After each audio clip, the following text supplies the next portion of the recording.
guess what? I launched an entire merch line based off of an establishment that doesn't exist, and you can buy all of it on the internet now. What if you were to die tomorrow? Wouldn't you want to be caught dead wearing something like this? I would. Go to the link on screen or click the link in the description to do it and buy it and get it and buy it and do it and buy it. Folks, I'd like to introduce you to Jennifer Murphy, also known as Go Girl, also known as... I want to be ninja. Oh dear God, yes, everyone's favorite controversial pop star has returned, but not in the way you'd think. What if I were to tell you that she's always been here? Let's start at age 25, when Jennifer decided to put business school on pause to take home the crown at the Miss Oregon USA pageant. That's a crazy start, only gets crazier. This landed her the opportunity to compete in the Miss USA pageant in Hollywood, where she ended up placing in the top 10. After the winner was crowned, Donald Trump came on stage and walked directly up to me. He said, "You were my favorite, but I'm not allowed to get involved in the judging since I own the pageant." Uh-oh. This landed her a spot on season 4 of The Apprentice, but when she did not win, she hired a business and entertainment consultant who gave her the idea to start a Murphy bed company called Jennifer Murphy Beds. And alongside it, she created this female empowerment character on YouTube named Go Girl. Her existence is wildly confusing, but she's documented all of it step by step on the Go Girl Magazine worldwide website, where she's celebrating creating comedy and outsmarting the cancel mob. She's basically just racist millennial JoJo Siwa, and guys, look, we could sit here all day reading her life story, but why waste our time doing that when there's a whole movie about it? Yes, believe it or not, the 2024 film I Want to Be Ninja the movie does tell Jennifer's life story, but not in the way you'd think. It's like a dramatic documentary mixed with Darman, mixed with Spider-Man and Elsa. And because there's absolutely no way to describe that, do you guys want to meet my dog? Guys, this is my dog. Her name is Bitsy, and she is really cool. There's nothing on my hand. I love Bitsy so much. I love her with my whole life. But as a first-time dog owner, one of the first things I was concerned about was making sure she had the right diet, making sure she was eating the right foods. Folks, if that situation sounds familiar to you, might I suggest Sundays for Dogs, the sponsor for today's video. Sundays is an all-new way to make dog food because it's air-dried. It's healthy, easy, and founded by a veterinarian and an engineer. Hey, but don't take my word for it. Let's hear from the creature herself. Come here, look, sit. No, come back here.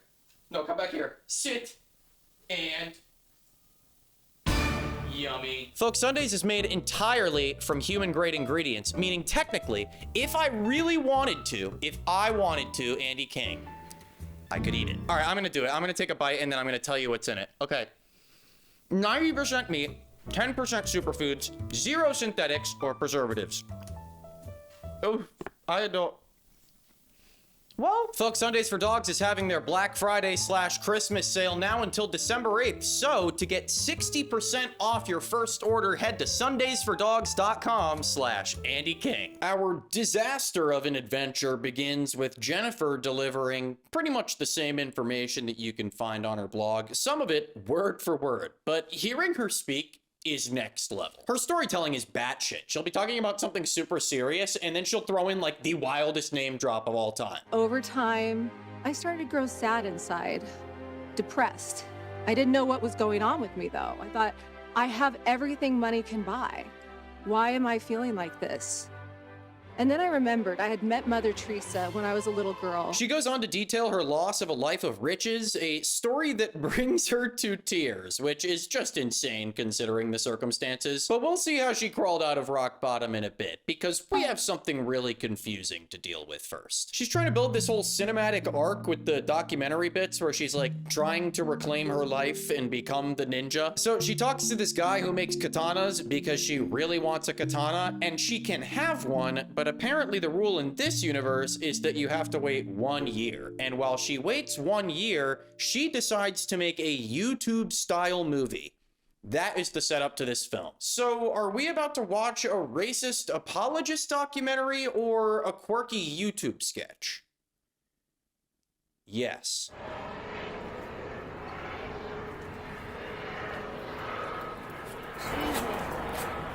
greatest.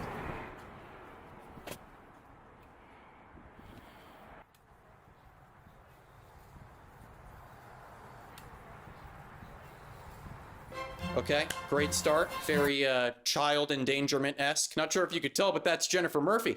Go girl. When the kid gets home, they reveal his mother, who is Jennifer Murphy Go Girl. How terrifying would that be? Going to your first illicit dealing experience and then coming home to realize that your mom was the dealer and Jennifer Murphy Go.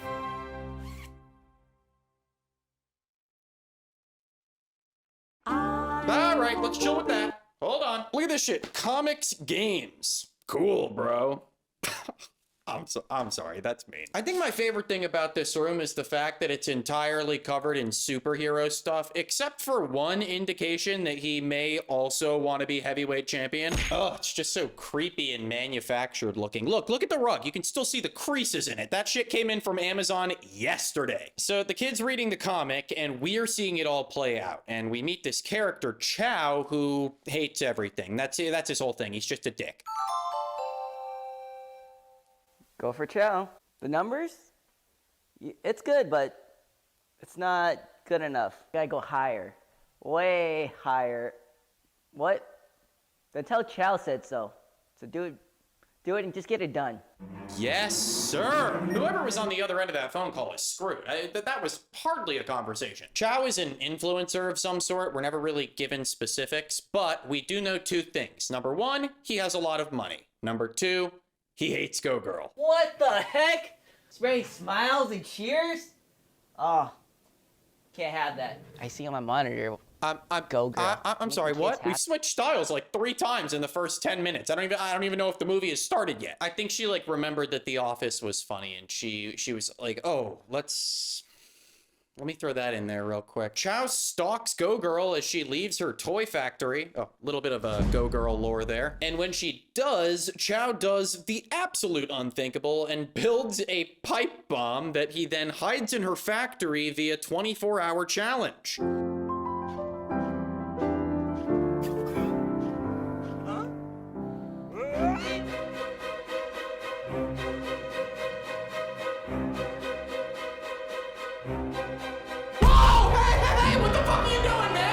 A reshoot with any other gesture would have done the trick, but that looks terrible. As Go Girl gets ready to get her revenge, she sings the opening verse of her infamous tune, which we're now learning is actually a song about Go Girl and Chow. Confidently, I can say that's the context I never needed, but I will admit, the line chop Chow down to Chinatown unfortunately makes a bit more sense now. I want to chop Chow down, take Chow down to Chinatown. Oh, yeah, except for the fact that ninjas are Japanese. So actually, it's still pretty fucking wild. We'll get back to the song in a bit. It becomes more relevant later on, but right now, you know, I want to see what Go Girl and Chow are getting into, okay? Oh, I can't push the boot. 5, 4, 3, 2. Yo, all right! Christ's sake, man, just do one more take. A voiceover, at least. Still ends up busting on her anyway, and unfortunately, the kid loves it. Fascinating character choice, though, really. I thought they would have had him rooting for Go Girl, unless it was, you know, some kind of mistake.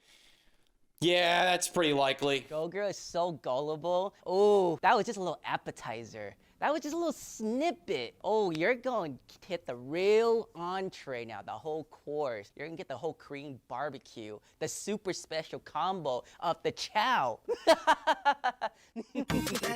Oh, guys, I gotta say, I hate this. This feels like unsupervised MAGA playtime. The equal amount of damage and beauty that camera accessibility has brought to society must be recognized. With that in mind, however, we must continue our story because now we are in a boardroom at what I assume is the Go Girl office. These gals are advising Jen against taking on Chow without proper precaution. Yet, despite having only one line of dialogue each, none of them even seem capable of remembering what they had for breakfast today. Exactly, Jen.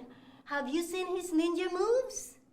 Even your glitters and God just doesn't, it's not enough. It's highly confusing, but this appears to be the scene where she decides that she wants to become a ninja. We can infer this because she proceeds to play like half of the I Want to Be Ninja music video, which I don't know if I've ever seen the actual music video before, but this is just something else, man. Maybe I too could be ninja. Folks, while we're playing checkers, this movie is playing Frogger. The passage of time is somewhat linear, but at most points in the film, you kind of just have to accept the present moment for what it is. The next 10 or so minutes of the movie are just non-stop bullshit shenanigans that intend to be funny and charming. However, in reality, it just makes the actual plot super difficult to follow. Here's what we gather though. Chow is literally breaking into children's bedrooms while they're sleeping and stealing all of their stuff. It's like the Grinch showing up in the middle of the summer. Once again, this is just another long-winded setup for Go Girl to be the hero, this time by giving back to the victims of Chow with what appears to be a collection of Five Below toys and Go Girl commemorative merchandise. Needless to say, this makes Chow very upset. Go girl! Ah! No! But it also allows us to stop focusing on the YouTube movie for a moment and focus on real life again. Meaning, we get to talk about the song. I decided to create a song for a music video and to perform at my pink carpet launch party for Jennifer Murphy Beds. The melody came to me naturally. The lyrics they just flowed out of me. But something was missing. It was a little plain. And then I realized I needed to have an ancient, historic ninja accent. All of the information that I've learned about the conception of this song has only made my view of it worse, which is shocking considering my baseline opinion. The sole fact that she thought that this was a creative way to launch her Murphy Bed company lets me know that I don't need to hold any empathy for her. No, guys, seriously? Tell me where the crossover is. Tell me, because I just don't see it. She shows a compilation of a bunch of YouTubers reacting to her song and proceeds to shame them for assuming that the Asian girl in the background of the performance video was taking offense. Because guess what? Woke mob, they became friends the night of that performance, and now they're having a cinematic sword fight. I mean, Jesus Christ, man. I cannot think of a more racist way to say that you're not racist. I inspired her to get into beauty pageants. She became Miss New York, she got back into dancing, and I've just seen her blossom over the last 7 years. I'm so proud of her, and we're great friends. So that whole documentary section was basically just a way for her to say, guys, I'm not racist. The accent is just hilarious. The accent was a part of the joke and intended to make it even funnier. Oh, wow. See, I'm not even exaggerating. Having always been a huge fan of Ryan Higa on YouTube, one of my favorite videos he had made was How to Be Ninja. Ryan and his ninja video were part of the inspiration behind me writing the character of a ninja for Chow to play. You really can't make this shit up, dude, okay? 28-year-old Jennifer Murphy was out partying with Donald Trump while being subscribed to Ryan Higa. Do you think she ever tried to show him any videos? I'm gonna be honest, I don't necessarily know what that means. Really, I don't know what any of this means, but I'm just gonna keep on pushing through this disaster. Let's see, let's find a point that matters. Oh, actually, I wanna talk about something that doesn't matter first. There's a scene where she's working and out of nowhere comes her fairy twinkle twin. I thought she was gonna do something magical and helpful, like give her powers or grant a wish or something, but no, she's just like, you are strong, you are capable, and I want you to know that your fairy twinkle twin will always be near you, nearby, to help light up your world, to bring you a little magic. so fucking do something! She doesn't, by the way. I wouldn't be surprised if this scene was just an excuse to pop out the green screen for a little fun. Feels like that's a lot of what happens in this film. It's as if at points she fails to remember what she's actually trying to do. I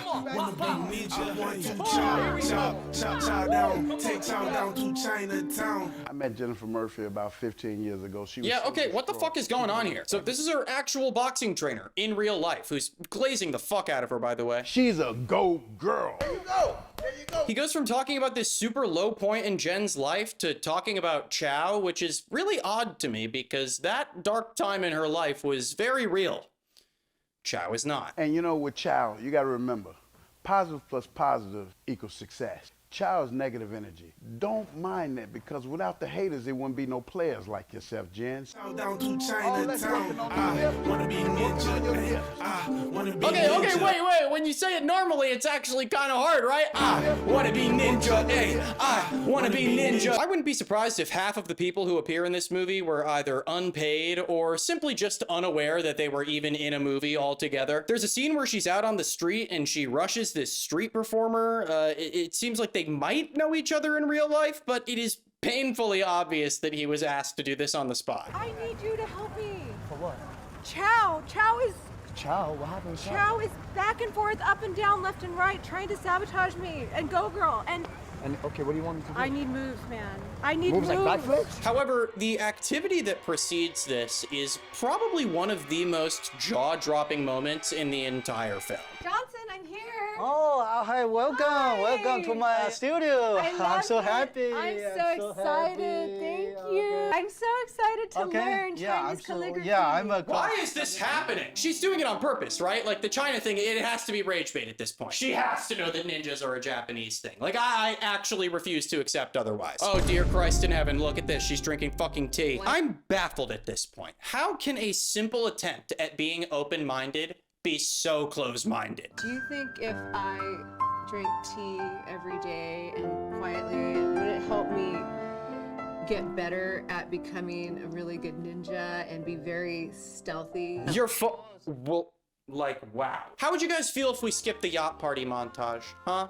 Would you be absolutely crushed if we did that? It's odd, this almost looks like a filming rap party that they just decided to throw into the movie last minute because it looked fun. Look, this guy's just fucking recording on his phone. You know you're making a movie right now, right? The following set of sequences details Chow's next debaucherous scheme, which is hacking into the Go Girl mainframe and vandalizing the front cover of their latest magazine issue. Naturally, one would apply logic to this situation and think, oh, okay, well, someone's just gonna come in the morning and see that someone fucked with it and fix it before printing it.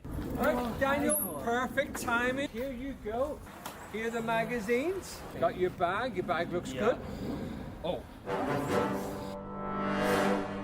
It's fine. Are you sure? Yeah. It's fine. Since when has applying logic ever worked in one of these movies? Seriously, like, am I wasting my time? Should I just quit? Adults are cringing and magazine sales are plummeting. Chow! Victory. I love to deliver victory on a silver platter for her to eat. Wow, that was the worst one. Holy shit. Never in my life have I heard someone butcher such a simple line. Oh, by the way, this guy isn't even the original Chow. My friend Peter, who was the original Chow, decided to bow out once the early controversy began. I don't necessarily blame him. Standing up to the cancel mob is not for the faint of heart. I knew I needed to find someone who had as much love as I do for comedy, and who wasn't afraid to speak their mind. This passage right here is a perfect example of real-time natural selection. She's never super specific about this Peter guy in her blog, but from what we've seen here so far, that game time decision may have literally saved his life. This next part here probably takes the cake for most racist moment in the film, so I would just prepare yourself now. You guys, it's time. I travel to the misty mountains of China.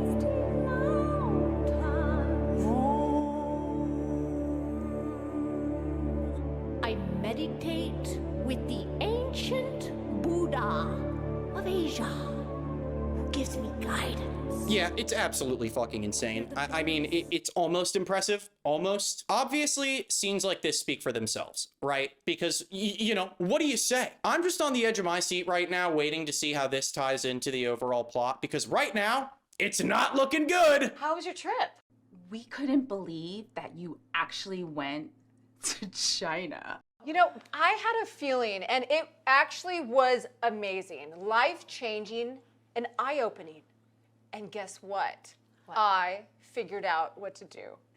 merch. Oh, dear Christ. I don't even want to know what you were doing in China that inspired you to start mass producing, but I have a damning suspicion. Anyway, we're finally getting into our last documentary section here, which, thank God, it might be the most bizarre one. She details her near-death experience in a whitewater rafting incident where she was basically getting sucked down a river for 10 minutes. I didn't wear a life jacket. Not very smart. When she eventually got pulled out of the water, though, she alleges an interaction between her and her sister. I was saying, Julie, Mary, help! And they pulled me onto the raft, brought me to the shore, sat me down, and Juliana asked, "What did the rocks whisper?" I told her, they said, "Go with the flow." If that was the first thing that my brother said to me after an experience like that, I would immediately bite his throat out. By the way, she doesn't give much context for this situation in the movie, but if you check her blog, she also explains that immediately after the experience, they started smoking a joint. Somehow she relates this go with the flow mantra to cancel culture, and she launches into this podcast compilation that consists of various clips. Some are podcasters just laughing and making fun of her, and some are just the worst people you know giving their opinion on cancel culture. Why do you think wokeness is so destructive?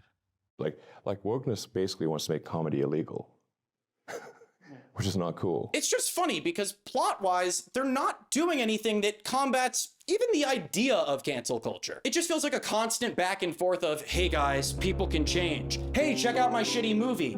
Hey, you know, I think everyone deserves second chances. I love Ryan Higa. I get what she's trying to do though, or at least what she thinks she's doing. It's very clear that she wanted to make one of those movies that you couldn't make today, but that's incredibly difficult to pull off when I can't figure out if your character is trying to hit a punchline or struggle through a stroke. Of course, it's not okay to laugh when a joke is intentionally malicious towards a group. However, she just can't stop herself. However, if the joke is well delivered, thought-provoking, and inspires a new perspective, it should be received with praise and laughter. All right, let's allow that to be the hypothetical case for a moment, all right? Can you point me to a single moment in the film where you achieve any of those things? Because so far I have only experienced a lack of thought, and there's only 28 minutes left in this movie, so I highly doubt she's gonna end up holding herself to that standard. The following is a paid advertisement for Ninja Knives, proudly brought to you by Google TV.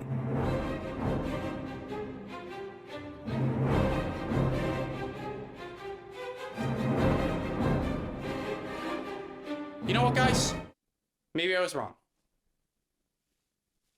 That was the funniest thing I've ever seen. By the way, the whole plan now is just to sell a bunch of shit under the Go Girl brand, which I guess would have been a decent plan by itself. But she also decides to start making Chow brand slap chops, which is just unbelievably stupid because obviously he ends up meeting with a lawyer to sue her. So sit down, let me tell you what happened yesterday.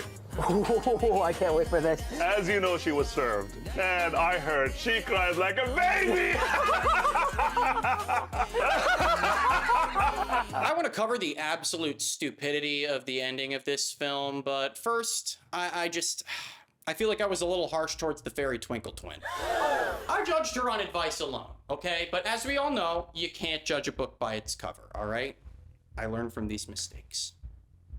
Anyway, she gives her a taser that ultimately is used to defeat Chow after an unnecessarily lengthy fight scene. So when you put those two sequences back to back, it really just feels like a lazy way of tying the story together. You know, it's like dropping an AR-15 in the middle of a medieval battle.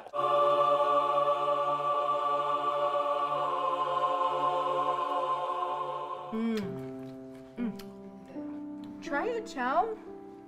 I gotta say, this is not what I thought you meant by take Chow down to Chinatown. Oh, okay, so yeah, okay, so it was a waste of time. It was a waste of time, my God, oh my God. You know what, I'm not going to cover any of the other details because Jennifer Murphy has taken up enough of our precious time today. Folks, I do have one final thought though. I know that it is not surprising that people like this exist, but what is absolutely shocking to me was Jennifer Murphy's ability to make a movie in 2024 that felt like it came straight out of 2014. And I know she wasn't intending to do that. Her horrendous and outdated sense of humor is truly bizarre to me considering just how long it's been since the original incident. How do you socially disconnect yourself so heavily from the world to the point where you cease to age with it? Especially when we live in a time of such instant social connection. The vibe, the character, the comedy, it all relies on a culture that no longer exists.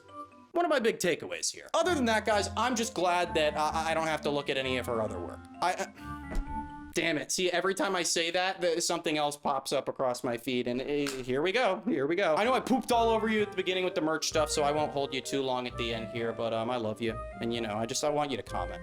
Comment everything. Guys, Jennifer Murphy, what else is there to say? Except that that's all I have for you this time. But until next time, yeah, right at the end of the filming session there, the guy who lives across from me started blasting music. I almost had to bang on the wall to tell him to stop. But then he stopped, so we're good.